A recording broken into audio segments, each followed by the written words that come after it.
Առհասարակ է նաև հապկ դիտորդներ չեն կարող լինեն, մի խոսքով ոչ մի դիտորդ չլինի, որտեվ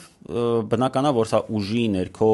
պարտադրված պայմաններ են, հələ հարցը թե ինչ են իրականում պլանավորում անել, որտեվ ոչ մի թղթի կտոր մեզ չի պաշտպանելու, հատկապես եթե այդտեղ չեն լինում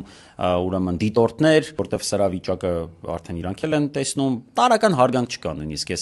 ես զարմանում եմ, էլի, այս շուրջ արժանապատվություն միշտ ունեցել է, էլի, տենց եղել է այդ զգացումը։ Հիմա որ դու գիտես, որ քեզ ներկայացնում է մեկը,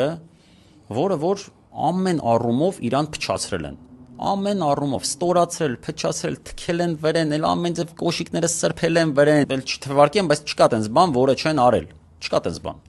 Ու ինքը քեզ ներկայացնում է միջազգային հարթակում, էլ չասեմ տետատետ հանդիպումներում, որին դեպ հետո չի լայեղանում այդ բացատրի վերջը ինչ քննարկեցին, ինչ եղավ, ու ադրբեջանական կողմից էս դա իմանում։ Լավ, էս մարդիկ արա չեն ասում, լավ, արա, չի կարա սա։ Պիտի չէ, ինքնասիրությունդ մեջը զարթնի, քո թասի բասի ախպեր, էսի չի կարա ինձի ներկայացնել։